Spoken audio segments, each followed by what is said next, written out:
So I am delighted for this next conversation. We're going to dive into agrovoltaics and talk about how they can serve as a cross-sector solution to the climate crisis. This is a topic I am just digging into. It's something that it's been on my radar for a long time. I'm nerding out about it, so I'm really, really thrilled for this conversation. Let me introduce our panelists. We have Miles Braxton, the co-founder and CEO of Okovate Sustainable Energy. Round of applause. Jesse Robertson-Dubois, the Director of Sustainable Solar Development with Bluewave. And we have Ethan Winter, the National Smart Solar Director at American Farmland Trust. Nice to see you. So Ethan, I have to start with you because I think we need to break this down a little bit and talk about how renewable energy can help us build resilience in our agriculture systems. It's kind of obvious, but I think it deserves to be broken down a little. Well, thank you, first of all, for having us. We heard Secretary Kerry talk earlier about Solar Plus. What we're going to be talking about is Solar Plus Plus Plus, the integration of agriculture in the renewable energy transition, and the necessary aspects of that. A lot of ways, necessity is the mother of invention. And what we have in this country are two very interesting forces coming together. We have really challenging conditions for farming. Climate change is making farming harder. Mm-hmm. We have a demographic cliff for a lot of producers. And we heard from Klaus earlier today talking about transitioning his farm to the next generation and having something really valuable to give to the next generation. We also have an accelerating energy transition that is going to be fundamentally focused on solar. Solar will be a central pillar of decarbonization in this country, and it is land intensive. Solar requires 5 to 10 acres per megawatt. We're going to need thousands and thousands and thousands of megawatts to decarbonize. And as it turns out, the best land for solar tends to be the best land for growing food. Mm-hmm. So what we're trying to figure out with this concept of agrivoltaics is how can we do this together in a way that builds agricultural resilience, that builds pathways for new farmers, and doesn't create a binary trade-off between energy and food. So agrovoltaics, define it. That's a great question. AFT has a very farmer-centric focus on what agrivoltaics is. It's the intentional design and co-location of solar energy generation and farming, agricultural production, on the same piece of land for the life of the project. And importantly for AFT, there needs to be an agricultural product in that process. Right. So there's also something that is emerging, which is more of an ecological dual use. We call that ecovoltaics. So you've learned two new words today, agrivoltaics and ecovoltaics. And think of those as being part of this dual use approach, a multi-benefit approach to solar, so that solar is doing more than just generating electrons. Right. It's actually providing multi-benefits for farming and farming communities. And this is a part of American Farmland Trust's smart solar principles, right? We've developed a set of principles to help guide this work. Yeah. Because we know that if we don't do this right, this transition to solar will be potentially highly disruptive to rural communities. Yeah. On the other hand, if we get this right, it will be really beneficial and necessary. So our principles are first to take pressure off the land that's already under pressure. And we heard from John and others earlier today about how much farmland we're losing. If thousands of acres, potentially millions of acres of land are being converted to solar without an agricultural aspect, we're losing that potential food security. Yeah. Secondly is providing soil health principles in everything we do around solar. So thinking about regenerative practices, bringing that into the essence of what solar development is all about. Yeah. We had a recent conference where we did a soil health 101 for the solar industry. This is not dirt. Sometimes it's called dirt in the industry, right? I know that would be very offensive to people in this room to hear that people are calling this dirt. It is soil, it is a living organism, and we're trying to bring those principles in. So agrivoltaics builds off of that. And then the fourth principle is farm viability. And in fact, that's really the mantle for all of this, is making sure that this energy transition fundamentally distributes benefits equitably to farmers, especially small and mid-sized producers who need to be at the table in this transition. I love the intentionality of it, and I love the silo breaking that's happening. It's really cool that energy I mean, because this doesn't happen, energy and farming folks talking together. So thank you for explaining all that. Jesse, I want to turn to you and talk about how we can effectively integrate effectively integrate agrovoltaics into farming systems to boost renewable energy production without compromising agricultural land. Thank you, Danny. It really all comes down to the intentionality. Ethan described it as intentional design. And what we're doing at Bluewave is really looking at every single one of our solar sites as a potential dual-use site or a triple-use site. What can we do there in terms of managing the design, managing the soil stewardship during construction, and then managing the operations and maintenance to make sure that that land continues to be productive. But it didn't really start there, right? Like figuring out how to do intentional design, ultimately you have to start with a kernel of trying to do something different. And for me personally, I didn't come from a solar development background. I was a farmer. My first job out of college was with American Farmland Trust. I've gone back and forth between farmland protection policy work and agriculture. And for me, it was just driving by solar arrays back in the mid-2010s as Massachusetts was starting to do the first big build out of solar. And just looking through the fence and noticing that the grass was greening up earlier in the springtime underneath the panels and then staying green later in the fall. And it was that, sort of like the farmer looking and saying, this is a microclimate. Yeah. And at its core, agriculture is about managing microecosystems, microclimates. And so what can you do? We raise sheep, we raise vegetables, we had cattle. It was like, the cattle aren't going to work in there, right? These are conventional systems. But we could definitely graze sheep in there. We could definitely graze some of the crops in there. And so it wasn't unique to me, right? Sure. Shepherds all over the country have started doing this. Yeah. There's, at this point now, over 100,000 acres of solar land that's being actively grazed with sheep. The American Solar Grazing Association was formed several years back. It's a farmer-led group of folks who are like, we can do this. Let us inside the fence. Let us figure this out. Let us help you do it better. To go the next step, you start spacing those panels out. Well, now you're talking about different wind loads for the engineering. You're talking about going higher so you can fit cattle underneath the systems. But we're doing that. We built 4 projects last year that are all agrivoltaic. We have beef cattle out there grazing underneath the panels right now. They're not breaking anything. They can scratch on the posts. We put the panels up high enough, they can go right underneath it. It takes knowing how good regenerative agriculture works, right? You don't necessarily need to have all the panels be 15 feet in the air. If you have a rotating tracker system, you can lock it in horizontal for a portion of the array where the cattle are rotating through. All of a sudden now you've managed to save a lot of excess steel, saving all of the resources involved, but you're incentivizing that type of regenerative agriculture. And you're working with a farmer to help them do a better job on their farm. We're actually working with a dairy farm in central New York where they're looking at this as a benefit to their farming operation because the cattle are going to have shade during the summer months. If you're dairy farming, it's all about what your productivity is per cow, and it's about your cow comfort and your cow health because comfort and health ultimately drive their ability to produce milk. That shade is going to be a game changer for them. Yeah. What I'm hearing, which I love, is a lot of experimentation and like trial and error, and I love that. And it gives farmers an opportunity to learn things that they didn't know about, and for all of you at AFT to learn things that you didn't know about. So it's very cool. Miles, if I can turn to you, I want to talk about how agrovoltaics are impacting rural communities, especially as it relates to land access and that next generation of farmers that we've been talking about all morning. I think it's a really amazing opportunity that we have with agrivoltaics to open up more land access and more land opportunity for new farmers. Like you said, a lot of these systems are going in rural communities where land access is needed. Farmers are looking for land, and also, we heard in previous panels, not only looking for land, but paying and renting for land itself themselves, right?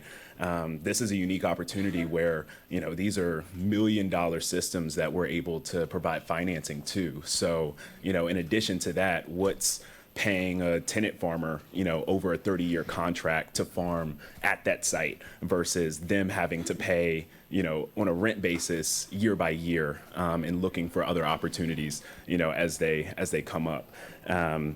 And then I think, additionally, with the general opportunity, we're not only keeping farms farming, but we Right. also are opening up, like Jesse said, regenerative agricultural practices to new farms that may not have had that before. Right. So now with these additional, this additional income from dual revenue streams from both agriculture and sometimes solar lease payments, based on kind of the financeability of the systems, how those were financed. Now they're able to reinvest back into their Yeah. regenerative agriculture practices.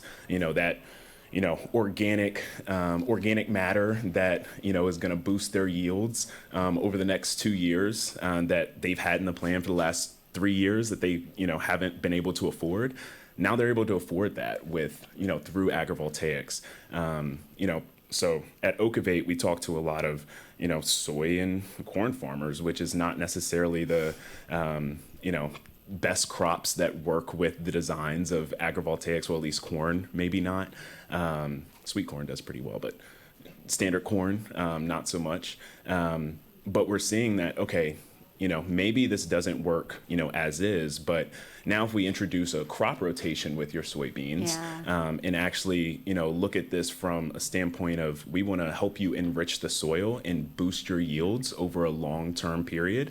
Now it's something that's attractive, not just financially, but generationally for just being stewards to the land. So I think there's so many opportunities to bring more stewards Yeah. to help, create these regenerative practices and push So many that forward. opportunities, right? Can you talk about the role of public-private partnerships in this? Yeah, I think that's really important. In order to deploy these systems, we're going to continue to need catalytic capital, impact capital, but also partnerships with public utilities, with town commissions who are now putting together solar ordinances. They need to understand the benefits of agrivoltaics Yeah. and the benefits of dual use systems. A lot of towns, municipalities have put this, kind of red bad mark on solar. Okay, we're just not going to do it. We have a moratorium. Sure. That's an easy way to go about it. Why not look at incentivizing solar to be developed with agriculture in mind if the main concern is this is tearing up our agricultural integrity? American Farmland Trust has an amazing statistic that in order to hit the goals of the Inflation Reduction Act for solar procurement, we need, or 83% of future solar is going to go on farmland. We need to de-risk that because these projects are getting canceled too, and we need solar energy. So we need to continue to accelerate the deployment, and that looks like partnering, educating a lot of these municipalities who have this one idea of a solar project. That's not what our solar projects look like. That's not what Bluewave solar projects look like. We're starting from a farmer first perspective and building this project around what they want to do, their plan for the future of their farm. That's so important to always put farmers first. This is for all of you, and Miles touched on it. Let's talk about the barriers to this and what is keeping this from scaling up and out in different ways. Yeah, I guess I'd say we're in this policy limbo with agrivoltaics at this point. And it's really, I just want to drive home how important it is to have policy to help define what agrivoltaics is and to recognize and legitimize it. Yeah. Massachusetts has really been one of the leaders, and now it's being followed by New Jersey and New York with state programs to try to, A, incentivize some of the additional costs for engineering, for extra height, extra width, higher wind loads, but also just at a very foundational level, defining what it means. Yeah. It gives you a legitimacy when you're talking with that local zoning board and saying like, hey, we want to do this differently. They say, oh, come on, that's just greenwash. Well, if you have a set of rules that defines it, you actually have a starting point.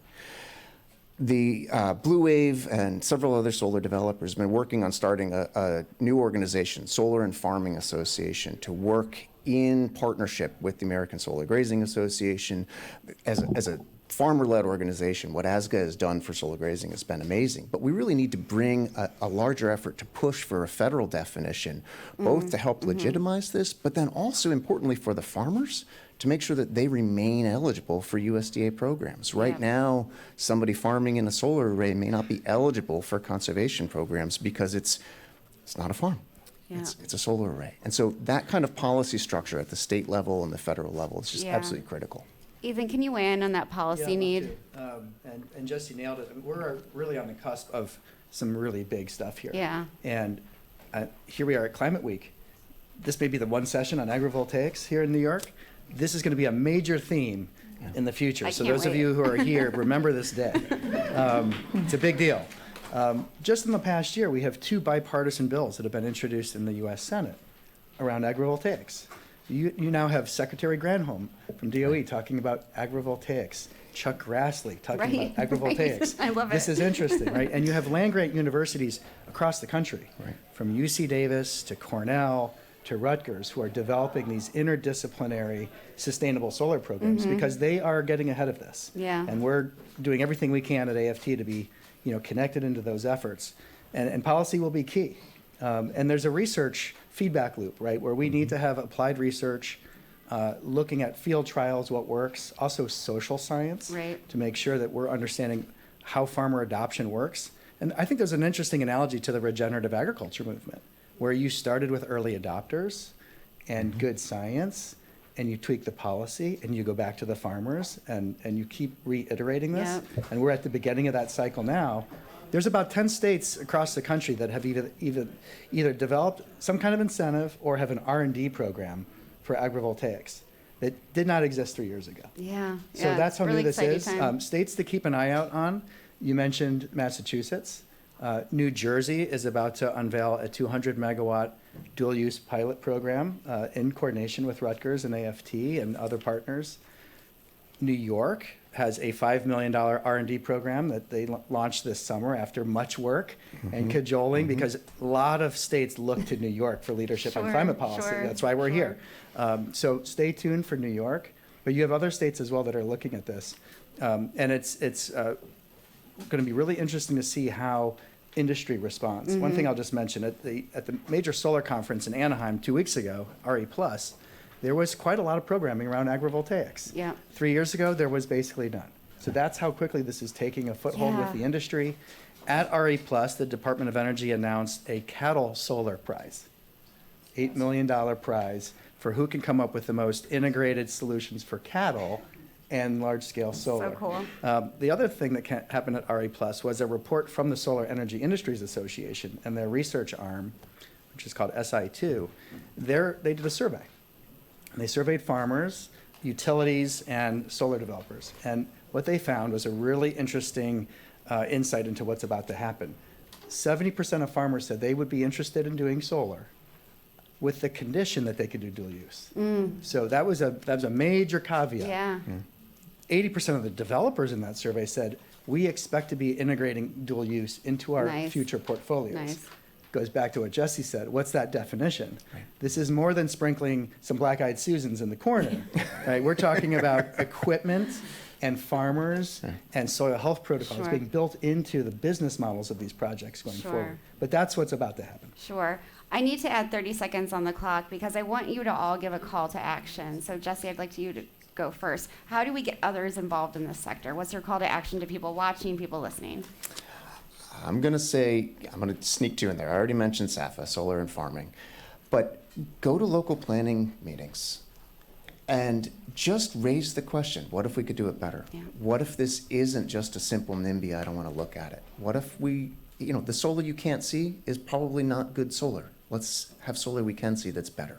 Awesome. Ethan? Boy, so many things. I would say support and invest in farmer technical assistance. Those of you who are working with foundations and with the philanthropies, this is going to be a big bottleneck very quickly. If this thing lights like we think it's going to, we need farmer support systems. Amazing. Miles, you get the last word.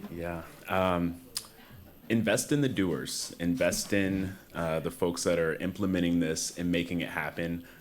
Doing the research on the front lines and then taking that research and bringing it to commercialization.